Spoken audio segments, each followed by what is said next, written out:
E aí, tudo bem? Oh, não entendi o que aconteceu. Tudo bem, em janeiro de 1988, a gente, que era molecada, que estava acostumada a ler os formatinhos da Abril, começou a ver nas bancas umas revistas em formato maior, com papel de luxo. Eram histórias fechadas, mais adultas, que eram chamadas de graphic novels. Nesse vídeo eu vou mostrar o que eu tenho da coleção Graphic Novel da Abril, como foi para mim fazer essa coleção e como que aconteceu o fim dela. Antes da gente começar, curte o vídeo, se inscreve no canal, clica no sino, pede para receber todas as notificações e joga esse vídeo naquele grupo de WhatsApp dos seus amigos. Já está seguindo a gente no Instagram? HQ você precisa saber, vai lá que tem muito conteúdo legal. A primeira graphic novel que chegou às bancas brasileiras foi X-Men, O Conflito de uma Raça, por Chris Claremont e Brent Anderson. O nome original, Deus Ama, o Homem Mata, foi trocado porque o editor Cláudio Marra, que era evangélico, achou esse título com Deus e morte na mesma frase meio pesado. Na época eu perdi os primeiros números da coleção Graphic Novel. Foi bem quando eu estava começando a colecionar para valer Marvel e DC. Antes eu lia esporadicamente. Eu acabei perdendo o bonde ali no comecinho, mas por sorte a Abril trouxe os primeiros números de volta para as bancas um pouco depois. E aí eu comprei. A maioria aqui já deve saber, mas eu vou fazer uma rápida sinopse. Em Conflito de uma Raça, o reverendo William Stryker diz que os mutantes são coisa do demônio e empreende uma cruzada contra os Homo Superior. E claro, que os X-Men e o Magneto vão bater de frente com ele. Para mim, que era fã de X-Men e em breve ia começar a colecionar a mensal da equipe, era demais ler uma história adulta e violenta como aquela, com os meus personagens preferidos. Nos Estados Unidos, Conflito de uma Raça, ou Deus Ama, o Homem Mata, foi a Marvel Graphic Novel 5, publicada em 1983. A última vez que essa história foi publicada no Brasil, X-Men, Deus Ama, o Homem Mata, da Panini, de 2023. E a última que eu tenho é essa, X-Men, Deus Ama, o Homem Mata, de 2014. Os primeiros números da coleção brasileira eram só grandes histórias Marvel e DC, uma mais empolgante que a outra. O número 2 trouxe Demolidor, Amor e Guerra, por Frank Miller e Bill Sienkiewicz. Essa eu também peguei quando o Encalhe voltou para a banca um tempo depois. Eu fui de bicicleta até a banca, e aí eu não tinha como levar, voltei segurando a revista na mão, não tinha sacola. Acabei amassando e estragando ela. Não sei se dá pra ver, tem uma amassada até hoje aqui bem no meio. Na trama, o rei do crime é capaz de coisas terríveis para restaurar a sanidade da sua esposa Vanessa, mas o Demolidor precisa intervir, porque a vida de uma inocente está em jogo. A história, pra mim, que na época tinha uns 11 anos, foi um pouquinho adulta demais, mas eu adorei a arte do Sienkiewicz. Ainda hoje eu acho que a arte é o grande diferencial dessa graphic novel. Nos Estados Unidos, Amor e Guerra foi a Marvel Graphic Novel 24, de 1986. Última vez que essa história saiu no Brasil, Demolidor, Amor e Guerra, da Panini, de 2024. A última que eu tenho, Demolidor, Amor e Guerra, de 2018. O número 3 foi outro clássico absoluto, A Morte do Capitão Marvel, de Jim Starlin. Eu acho, não tenho certeza, que essa foi a primeira que eu comprei quando saiu. Marvel descobre que tem câncer terminal e tenta fazer as pazes com seus desafetos e consigo mesmo antes de partir. Imagina para um moleque de 11 anos ler uma história dessas, em que um personagem importante está morrendo, mas não enfrentando uma grande ameaça, e sim com uma doença dessa tão presente aí no nosso dia a dia. Nos Estados Unidos, A Morte do Capitão Marvel foi a Marvel Graphic Novel 1, de 1982. Última vez que essa história saiu no Brasil, A Morte do Capitão Marvel, da Panini, de 2017. Graphic Novel 4, Homem-Aranha Marandi, com roteiro de Susan K. Putney e arte de Bernie Wrightson. Eu lembro que na época que eu comprei essa revista, meu pai teve uma conversa séria comigo. Eu estava muito dentro de casa, só lendo quadrinhos, precisava sair pra rua, fazer amigos, parar de colecionar esses quadrinhos. Eu tentei seguir os conselhos dele, menos a parte de parar de colecionar os quadrinhos. O Aranha vai parar em outra dimensão, onde ele precisa ajudar uma garota a derrotar um horrendo monstro místico. O que vale aqui é a arte pintada do Wrightson, que é sensacional. Eu tive a honra de ver o Wrightson pessoalmente na San Diego Comic Con uns anos antes dele morrer. Nos Estados Unidos, Spider-Man Hulk foi a Marvel Graphic Novel 22, de 1986. Última vez que essa história saiu no Brasil, Homem-Aranha, as Graphic Novels da Panini de 2022. Graphic Novel 5, primeira da DC. Batman, a Piada Mortal, clássico absoluto de Alan Moore e Brian Boland. Eu lembro que eu tentei fazer a minha mãe ler essa. Eu falava, nossa, é muito legal, lê aí, não sei o que. Ela leu, falou que não achou nada demais. Essa trama emblemática mostra o Coringa dando um tiro na Bárbara Gordon, que a deixaria paralisada da cintura para baixo, e colocando seu pai, o comissário Gordon, em situações perturbadoras para tentar levá-lo à loucura. Em paralelo, a gente vê uma possível origem do Coringa. Essa história é sensacional, mas a minha interpretação no final é que o Batman cede por um segundo à loucura do Coringa e compartilha uma gargalhada com ele. O que eles dizem hoje é que o Batman quebra o pescoço do Coringa. Inclusive o desenho animado dá a entender isso. O Brian Boland já disse isso também. Pra mim, um final em que o Batman mata o Coringa não é tão bom quanto esse que eu sempre entendi. Nos Estados Unidos, Batman The Killing Joke saiu como um especial em 1988. Última vez que essa história saiu no Brasil, Batman, a Piada Mortal, versão Absolute da Panini de 2022. E a última que eu tenho é Batman, a Piada Mortal de 2015. Graphic Novel 6, Homem de Ferro Crash, por Mike Sands. A primeira graphic novel gerada por computador. Na época, uma baita inovação. Hoje, uma coisa obsoleta, né? Um registro de uma época em que não existia nem CGI do jeito que a gente conhece hoje. Tony Stark ainda está vivo num futuro distante graças a uma tecnologia que o rejuvenesce. Ele precisa voltar ativa como Homem de Ferro quando uma empresa japonesa rouba sua tecnologia. É uma história fraquinha e a arte, como eu já falei, é bem datada. Crash saiu como um especial nos Estados Unidos em 1988. Essa história nunca foi republicada no Brasil. Graphic Novel 7, Batman, o Filho do Demônio, de 1989, por Mike W. Barr e Jerry Bingham. Um moleque meio bobão lá onde eu morava, uma vez viu essa revista na minha casa. Daí toda vez que ele me via, ele falava Batman, pra me zoar porque eu lia a revistinha do Batman. Assim era ser nerd no fim dos anos 80. Na história, Batman ajuda a deter um velho inimigo de Ra's al Ghul e aprofunda seu relacionamento com Talia. Eu adoro essa história e é nela que aparece pela primeira vez o Damian Wayne, né, que nem nome tinha nessa época, nem era cânone, né, nem era considerado uma história cânone do Batman. Nos Estados Unidos, essa história saiu como um especial chamado Batman Son of the Demon em 1987. Última vez que essa história saiu no Brasil, Batman Trilogia do Demônio da Panini de 2024. Última que eu tenho, Batman, o Filho do Demônio de 2012. Aí pela primeira vez tivemos uma graphic novel que não era nem Marvel nem DC. O número 8 foi O Edifício de Will Eisner. Uma curiosidade, ó, custava 2 cruzados novos, uma graphic novel. Eu lembro de pensar, caramba, que coisa mais adulta, né? Eu queria continuar fazendo a coleção, então eu comprei. Mas eu soube anos depois que foi um fracasso de vendas na época. Também falei para minha mãe ler, falei que era muito legal e ela também não achou nada demais. 4 pessoas cujas vidas estão vinculadas à história de um velho edifício em Nova York morrem, mas seus espíritos ainda estão presentes no local, em busca de redenção. Achei a história muito bonita, foi o meu primeiro contato com o Eisner. Nos Estados Unidos, essa história saiu com o nome The Building, em 1987. Última vez que saiu no Brasil, Nova York, A Vida na Grande Cidade, da Companhia das Letras, em 2009. A gente ia ficar agora um tempo longe de Marvel e DC nas graphic novels, com materiais bem alternativos e diferentes. Eu tava achando legal, embora quisesse mais Marvel e DC. A graphic novel 9 foi A Era Metalzoica, de Pat Mills e Kevin O'Neill.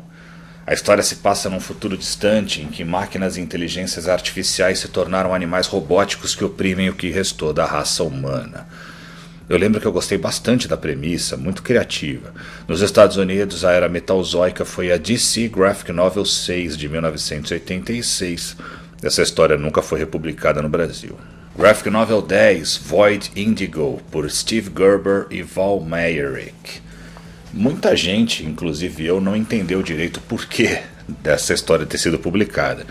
O nome, né, o prelúdio de uma vingança, era bem apropriado, porque na hora que surge o herói, a história acaba. Na verdade, essa história apresenta a origem do herói, e depois a saga dele teria continuidade numa revista mensal nos Estados Unidos, mas como a história era muito violenta e muito esquisita, os distribuidores começaram a não querer lançar, e as críticas foram negativas. A série mensal Void Indigo só teve 2 edições, que nunca foram lançadas no Brasil. Um homem na Idade Antiga da Terra é morto num ritual bárbaro, mas volta para a Terra no corpo de um alienígena nos dias atuais, para se vingar dos magos que o mataram. É uma das doideiras do Steve Gerber, né? Tem sim bastante violência e nudez, e é uma experiência que fica não finalizada, né? A gente nunca soube, nem aqui nem nos Estados Unidos, o que acontece direito com o personagem depois. Nos Estados Unidos, Void Indigo foi a Marvel Graphic Novel 11 de 1984, e essa história nunca foi republicada no Brasil. Na Graphic Novel 11 voltamos para Marvel em mais um clássico, Surfista Prateado Parábola, por Stan Lee e Moebius.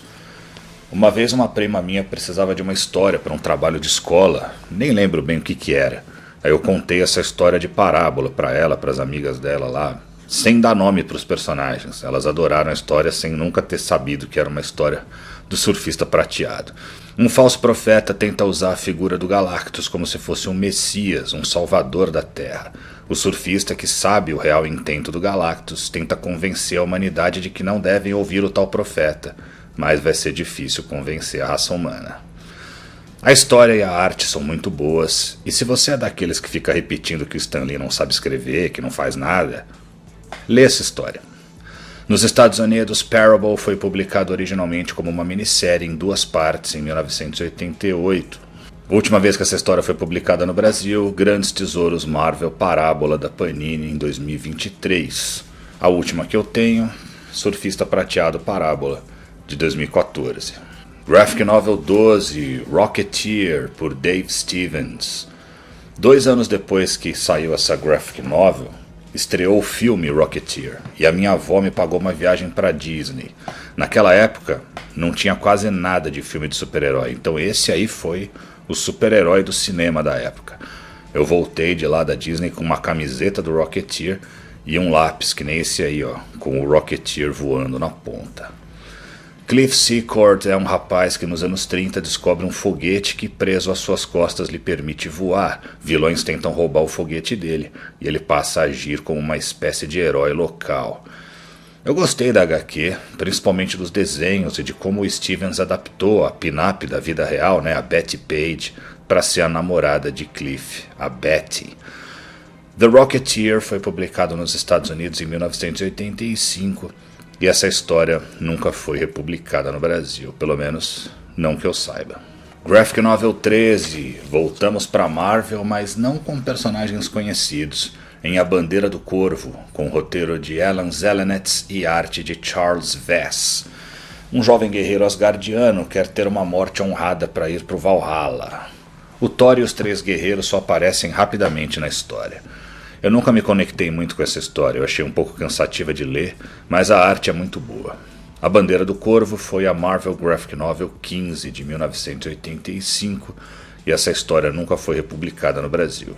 Graphic Novel 14, A Morte de Gru, com roteiro de Mark Vanier e desenhos de Sergio Aragonés. Foi o meu primeiro contato com o Gru, eu já conhecia o Aragonés da Mad. O Gru, um bárbaro com um QI muito baixo, é dado como morto e acaba acreditando que morreu mesmo. Eu gostei da HQ, mas eu achava o Aragonés na Mad mais engraçado. Com o tempo, eu fui lendo mais Gru e gostando cada vez mais do personagem. A Morte de Gru foi, nos Estados Unidos, a Marvel Graphic Novel 32 de 1987, e eu acho que essa história nunca foi republicada no Brasil. Já saiu um monte de coisa do Gru, mas acho que essa Graphic Novel nunca foi republicada. Se eu estiver errado, vocês me corrijam. Graphic Novel 15, Legião Alien, escrita por Alan Zelenetz e desenhada por Frank Sirocco. Meu primeiro contato também com a Legião Alien foi aqui. Ela já tinha saído antes na Epic Marvel, né, uma revista em formatinho que saía pela Abril, mas eu não colecionava, eu não comprei essas Epic nessa época. Um grupo de legionários intergalácticos tem uma missão: deter um antigo general da Legião que se corrompeu. Gostei demais dessa história e dos personagens, mas eu nunca mais li nada da Legião Alien. Eu gostaria que lançassem os encadernados deles. Legião Alien foi a Marvel Graphic Novel 25 de 1986 e essa história nunca mais foi republicada no Brasil. Graphic Novel 16, O Sombra, 1941, escrita por Danny O'Neill e desenhada por Mike Kaluta. Outra história que nunca me pegou, apesar de ser um resgate aí do Sombra, que é um grande herói pulp dos anos 30, mas aqui eu já estava começando a ficar um pouco cansado das graphic novels, porque elas eram legais, mas eu queria mais Marvel e DC, algumas histórias eu achava meio truncadas como essa. Eu tinha 13 anos na época. O Sombra tenta deter uma conspiração nazista. O Sombra 1941 foi a Marvel Graphic Novel 35 de 1988 e essa história nunca foi republicada no Brasil. Graphic Novel 17, a última que eu comprei em sequência, Doutor Estranho Shambhala, com roteiro de J.M. DeMatteis e arte de Dan Green. O ancião deixa como presente para o Strange uma jornada perturbadora de autoconhecimento. A história é legal, mas para mim na época também achei um pouco cansativa. A arte é sensacional. Shambhala foi a Marvel Graphic Novel 23 de 1986. Última vez que essa história saiu no Brasil foi em Grandes Tesouros Marvel Doutor Estranho Shambhala, da Panini, de 2022. A última que eu tenho, Doutor Estranho Shambhala, de 2016. Quando eu vi que a próxima graphic novel não seria de novo nem Marvel nem DC, eu parei de colecionar as graphic novels. Eu não consigo então avaliar nem falar, da minha experiência com várias dessas próximas histórias que eu vou comentar aqui, mas eu vou passar a informação básica sobre elas. A Graphic Novel 18 foi Arena, por Bruce Jones. Uma mulher pilotando um avião abre uma fenda no tempo. Ao mesmo tempo, a heroína da história, Sharon, é sequestrada para fins de reprodução. Achei a sinopse bem doidona, interessante, mas na época eu não quis comprar essa Graphic Novel. Arena foi publicada nos Estados Unidos em 1989 e nunca mais foi republicada no Brasil. Graphic Novel 19 foi Blanche Epiphany, de 1990, por Jacques Loeb e Georges Pichard. A Abril então publicou uma HQ francesa erótica. Uma indefesa órfã é seduzida por um cruel banqueiro até que o herói defensor chega para salvá-la. Blanche Epiphany foi publicada originalmente em 1972 e nunca mais foi publicada no Brasil. Graphic Novel 20, aí eu tive que comprar de novo, porque não só era Marvel, como tinha Wolverine e Nick Fury, escrita por Archie Goodwin e desenhada por Howard Chaykin. O vilão Scorpio, cuja identidade secreta no passado era Jacob Fury, irmão do Nick Fury, ressurge. Mas quem será esse novo Scorpio? E o que o Wolverine tem a ver com isso?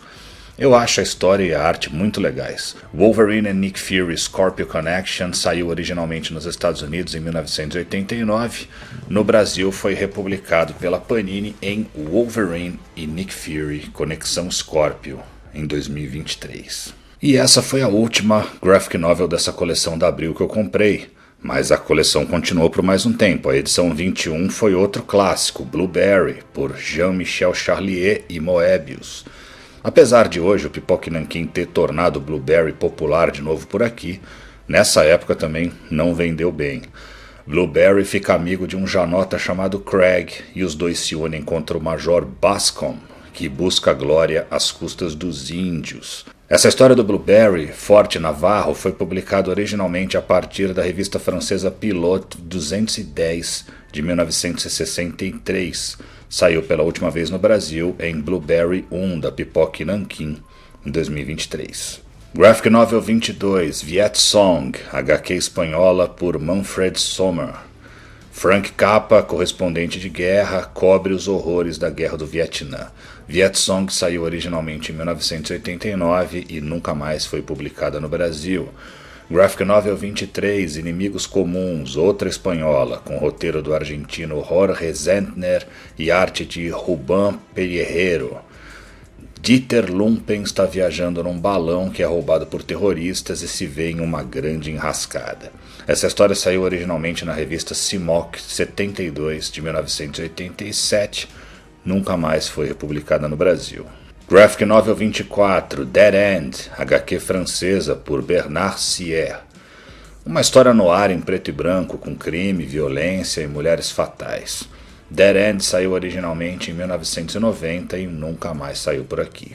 Graphic Novel 25, Crepúsculo, de 1991, por Pasqual Ferry, HQ espanhola que premiou Ferry como autor revelação.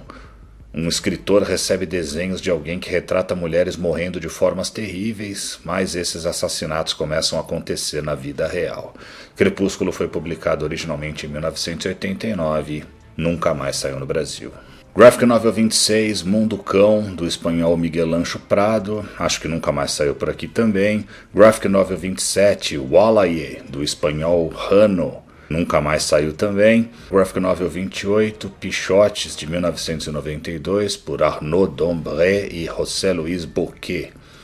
E a última graphic novel dessa série foi Lulu's Mac, do francês Franck Margerin.